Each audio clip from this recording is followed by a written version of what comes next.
Hi.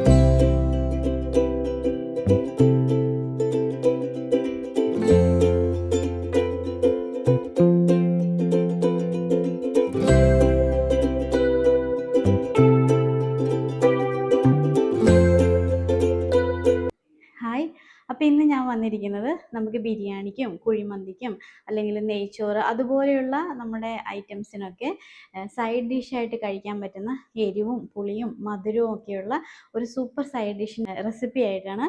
ഇത് നമുക്ക് ഒരു 3-4 മാസം നമുക്ക് ഫ്രിഡ്ജിൽ സ്റ്റോർ ചെയ്ത് വെക്കാനും പറ്റുന്നതാണ്. അപ്പം ഈ അടിപൊളി ഡിഷ് എങ്ങനെ ഉണ്ടാക്കണമെന്ന് നോക്കാം. നമ്മുടെ ഈ റെസിപ്പിക്ക് മെയിനായിട്ട് വേണ്ടത് ഈന്തപ്പഴവും ഉണക്കമുന്തിരിയുമാണ്. അപ്പം നിങ്ങളിത് സ്റ്റോർ ചെയ്യാന്നുള്ള ഉദ്ദേശത്തോടു കൂടിയാണ് ഉണ്ടാക്കുന്നതെങ്കിൽ ഈന്തപ്പഴം എടുക്കുമ്പോൾ പ്രത്യേകം ശ്രദ്ധിക്കണം. നല്ല ക്വാളിറ്റിയുള്ള ഈന്തപ്പഴം തന്നെ വാങ്ങാൻ വേണ്ടി ശ്രദ്ധിക്കണം. അതല്ല നിങ്ങൾ അന്നേരത്തെ ആ ഒരു സമയത്തേക്ക് വേണ്ടിയിട്ടാണ് ഉണ്ടാക്കുന്നതെങ്കിൽ അതൊന്നും പ്രശ്നമില്ല കേട്ടോ. ഇനി നമുക്ക് ഈന്തപ്പഴത്തിൻ്റെ ഉള്ളിലത്തെ കുരുവും അതിൻ്റെ ആ ഞെട്ട് ആ ഭാഗമെല്ലാം കളഞ്ഞ് നമുക്കിതിനെ വൃത്തിയാക്കിയെടുക്കാം. ഇപ്പോൾ ഞാൻ മുഴുവൻ ഈന്തപ്പഴത്തിൻ്റെയും കുരുവെല്ലാം കളഞ്ഞ് റെഡിയാക്കിയിട്ടുണ്ട്. ഇനി നമുക്ക് ഇത് എത്രയുണ്ടെന്നൊന്ന് അളന്ന് നോക്കാം. എനിക്ക് 2 കപ്പ് ഈന്തപ്പഴമാണ് കിട്ടിയത്. ഈ 2 കപ്പ് ഈന്തപ്പഴത്തിലേക്ക് ഞാൻ 1/2 കപ്പ് ഉണക്കമുന്തിരിയാണ് ചേർക്കുന്നത്. ഉണക്കമുന്തിരി പച്ച കളറുള്ളതാണെങ്കിലും നമ്മുടെ ആ കറുപ്പ് കളറുള്ളതാണെങ്കിലും കുഴപ്പമില്ല. ഇതിലേക്ക് ഞാനിപ്പോൾ ഇത് 1/4 കപ്പ് അളവിലുള്ള അളവ് കപ്പാണ്. ഈ 1/4 കപ്പിൽ 2 കപ്പ് അതായത് 1/2 കപ്പ് വിനാഗിരിയാണ് ഞാൻ ചേർക്കുന്നത്. വിനാഗിരി തന്നെ ചേർക്കണം കേട്ടോ. ചൂടുവെള്ളം ഒന്നും ചേർത്താൽ പോരാ. വിനാഗിരിയിൽ നമുക്കിത് സോക്ക് ചെയ്യാൻ വേണ്ടിയിട്ട് വെക്കാം. ഇത് ഈന്തപ്പഴം ഇങ്ങനെ അമർത്തുമ്പോൾ അതങ്ങ് താന്നു പോയി വിനാഗിരി മുകളിലോട്ട് പൊന്തി വന്നോളും. ഇനി അതവിടെ ഇരുന്നിട്ട് നന്നായിട്ട് കുതിരട്ടെ. നമുക്കിത് മിനിമം ഒരു 2 മണിക്കൂറത്തേക്കെങ്കിലും നിങ്ങളിത് കുതിരാൻ വേണ്ടി മാറ്റി വെക്കണം. 2 മണിക്കൂർ എന്നുള്ളത് 6 മണിക്കൂറായാലും കുഴപ്പമില്ല. പക്ഷേ 2 മണിക്കൂറിൽ കുറയാൻ പാടില്ല. അത് അടച്ച് മാറ്റി വയ്ക്കാം. ഇപ്പം ഞാൻ 3 മണിക്കൂറിന് ശേഷമാണ് ഈ സോക്ക് ചെയ്യാൻ വെച്ച ഈ നമ്മുടെ ഈന്തപ്പഴവും ഉണക്കമുന്തിരിയും കൂടിയുള്ള മിക്സ് എടുത്ത് നോക്കുന്നത്.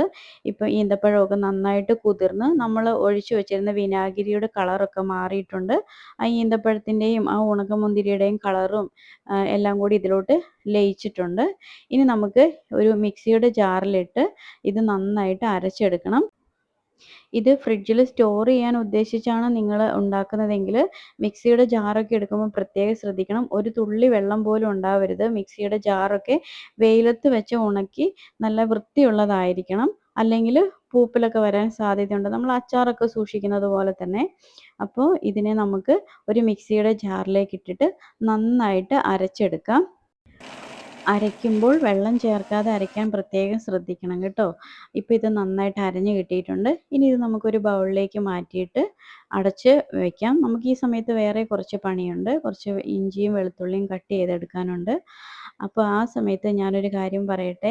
നിങ്ങൾക്ക് ഈ ചാനൽ കണ്ടുകൊണ്ടിരിക്കുമ്പോൾ നിങ്ങൾക്ക് എൻ്റെ വീഡിയോ ഇഷ്ടപ്പെടുകയാണെങ്കിൽ ഒന്ന് ലൈക്ക് ചെയ്യാനും സബ്സ്ക്രൈബ് ചെയ്യാനും ഷെയർ ചെയ്യാനും കമൻറ്റ് ചെയ്യാനും ഒന്നും മറക്കരുതേ. ഇതിനു മുന്നത്തെ വീഡിയോയ്ക്കൊക്കെ നിങ്ങൾ തന്ന സ്നേഹത്തിനും സപ്പോർട്ടിനും ഒരുപാട് നന്ദിയുണ്ട്. ഇത് വെളുത്തുള്ളിയും ഇഞ്ചിയുമാണ്. ഞാൻ ഒരു ബൾബ് വെളുത്തുള്ളിയും ഒരു 2 ഇഞ്ച് കനത്തിലുള്ള ഇഞ്ചിയുമാണ് എടുത്തിട്ടുള്ളത്.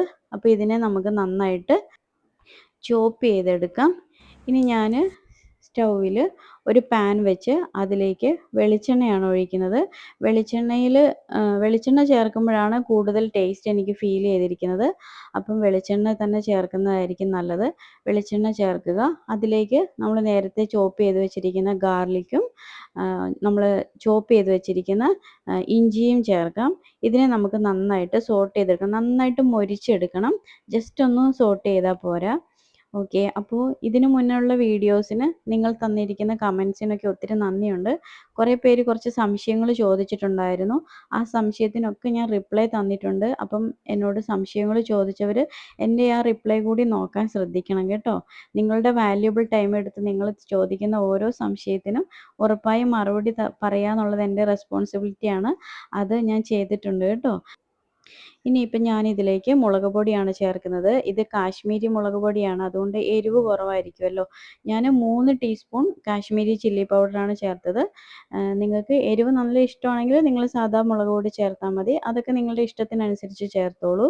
എന്നിട്ട് ഇതിനെയും കൂടി നമുക്ക് നന്നായിട്ട് മിക്സ് ചെയ്യാം. ഇനി 1/2 ടീസ്പൂൺ ഉപ്പും കൂടി ചേർത്തിട്ട് ഇത് നന്നായിട്ട് ഞാൻ സിമ്മിലാണ് ഇപ്പോൾ ഗ്യാസ് വെച്ചിരിക്കുന്നത്. ഇപ്പം ആദ്യമായിട്ടൊക്കെ ചെയ്യുന്നവർ വലിയ എക്സ്പീരിയൻസ് ഇല്ലാത്തവരാണെങ്കിൽ ഗ്യാസ് ഓഫ് ചെയ്തിട്ട് മുളക് പൊടി ഇടുന്നതായിരിക്കും നല്ലത്. ഞാൻ പാൻ ഇച്ചിരി പൊക്കി പിടിച്ചിട്ടുണ്ട്. ഒരുപാട് ചൂട് തട്ടി മുളക് പൊടി കരിഞ്ഞു പോകാതിരിക്കാൻ വേണ്ടിയിട്ട്. കരിഞ്ഞു പോകാനും പാടില്ല, ഇങ്ങനെ നന്നായിട്ട് മൂക്കാതിരിക്കാനും പാടില്ല. അപ്പോൾ ഇപ്പോൾ അതിൻ്റെ പരുവത്തിൽ കിട്ടിയിട്ടുണ്ട്. ഗ്യാസ് ഓഫ് ചെയ്തു. ഇനി നമുക്ക് നേരത്തെ അരച്ച് നമ്മൾ മാറ്റി വെച്ചിരിക്കുന്ന നമ്മുടെ ഡേറ്റ്സിൻ്റെ ആ ഒരു മിക്സിലേക്ക് നമ്മുടെ ഈ മുളക് പൊടിയുടെ മിക്സ് നമുക്ക് ചേർത്തിട്ട് നന്നായിട്ട് മിക്സ് ചെയ്തെടുക്കണം. എല്ലാ ഭാഗത്തും മുളക് പൊടിയും നമ്മുടെ ആ ഓയിലും എല്ലാം ചെന്ന് മിക്സ് ചെയ്യണം.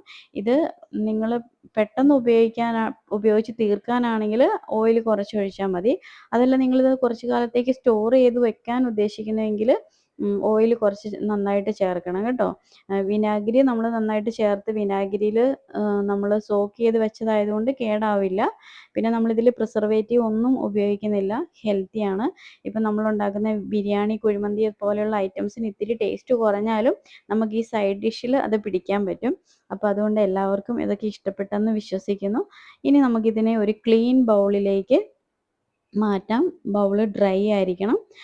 എന്നിട്ടിത് നമുക്ക് അടച്ച് നമുക്ക് ഇതൊരു 2 മണിക്കൂർ ഇങ്ങനെ വെക്കണം. ആ 2 മണിക്കൂറിന് ശേഷമേ ഇത് ഉപയോഗിക്കാവുള്ളൂ. അപ്പോഴേക്കുമാണ് ഇതിൻ്റെ എരിവും പുളിയും മധുരവും എല്ലാം കറക്റ്റ് പാകമാവുക. ഇനി നമുക്കിതിനെ ഒരു ലിഡ് വെച്ച് അടച്ച് നമുക്കിത് ഫ്രിഡ്ജിലോ എവിടെയാണോ നിങ്ങൾ സ്റ്റോർ ചെയ്യാൻ ഉദ്ദേശിക്കുന്നതെങ്കിൽ അവിടെ നമുക്ക് സ്റ്റോർ ചെയ്യാം. കണ്ടോ, ഇതിപ്പം അടിപൊളിയായിട്ട് ഇത് റെഡി ആയിട്ടുണ്ട്. കണ്ടോ, ഇത് സൂപ്പറാണ്. കുറച്ച് ഓയിലൊക്കെ ഇതിലേക്ക് കാണാം അല്ലേ. അപ്പം നമുക്കിത് ടേസ്റ്റ് ചെയ്ത് നോക്കാം.